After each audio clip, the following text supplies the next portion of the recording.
Hi everyone, thanks for passing by. So today we'll be having a look at the Elgato Facecam Pro. This is the first webcam 4K at 60 FPS from Elgato. Let's unbox it and go through some details also. So as mentioned before, this webcam can record at 4K at 60 FPS and it has a Sony CMOS sensor. So here we have a pretty nice quality of the lens, and it has also a variable focus, so it can automatically focus. And this is not only a webcam but can be used even for different scenarios, as if you want to stream or if you want to use it on meetings and so on.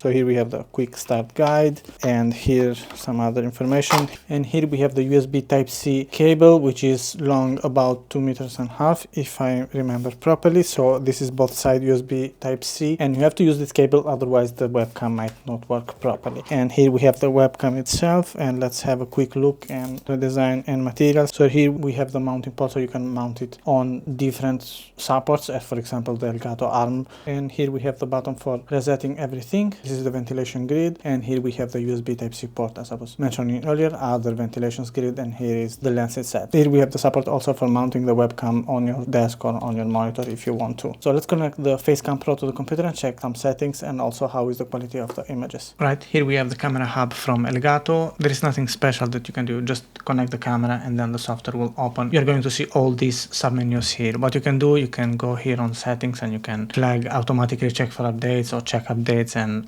open automatically at login if you want the software to open whenever you connect the camera to your computer, or you can change the snapshot location for when you are taking pictures using the camera. So this is not a deep dive on the software, we will just go quickly on how you can change settings and what you can do. One thing to keep in mind is that this camera needs a lot of light for getting the best from it. So let's go quickly and check some settings. Here we have the frame, when you can change the zoom and on the field of view. So as we can see, we can move the camera and we can zoom to a certain thing. As we can see, this blue square here is moving on that corner, but you can drag and drop it as so, and then if you want to focus on a specific point, you can do it. For example, as we can see, if you click on this button here, it's going to reset the settings, and the focus is the same thing. You can just leave it on automatic, or you can change the focus if you want this to be focused differently from what is going to be automatic. I would suggest start and leaving automatic, and then if you are not okay with it, change with mattering with center weighted or spot. Here we have the picture, which by default is 52% on contrast and 55% on saturation. So if you increase the saturation, as we can see, the colors are going to be a little bit more vibrant and more saturated as usual. So this depends on your preferences and how you want the images to be. Here we have the exposure for the light and the shutter speed. If you're going to record on 2160 at 60 frames per second, the shutter speed should be always double the frame. So for example, in this case it's 2160 FPS and the shutter speed should be 120 seconds, and if you are going to record and 2160 at 30 frames per second, then the shutter speed should be 60 seconds, and so on. Here we have the ISO, so here you can choose if you want the exposure to be automatic. As we can see, it's going to load the light and then you have to go through the compensation for compensating that light. If you are untoggling automatic, and then you can choose by moving the ISO here if you want more ISO or less ISO. Keep in mind that if you change the ISO here, it's going to, the picture might be, the images and the video might be a little bit burdened or oversaturated. So this is up to you on how you want to use and in which environment you are using. Here we have the white balance, which I suggested to leave it in automatic. So it's going to decide, depending on the lights, artificial lights or natural lights, it's going to decide on which white balance automatically is going to use. This can be okay for most of the scenarios, but you might want to change this to adapt your pictures or your videos as you might want to be this one, depending on the light. For example, if you set the light at 4500K, then you might want to change this 4500K. So the white balance is matching the artificial light that you are using in this case. And here we have the processing for the anti-flicker. If you have the lights on your room which might cause flicker on 50 or 60 Hz, you can select one of these. In this case, my light doesn't have any flicker, so I'm not going to select nothing, but in case you want, you can select one of these anti-flicker lightning here. And if we move on the submenu effects, here we have some effects, and you can also choose the eye contact effect. So whatever you are moving your eyes, the eye contact effect is going to let the viewer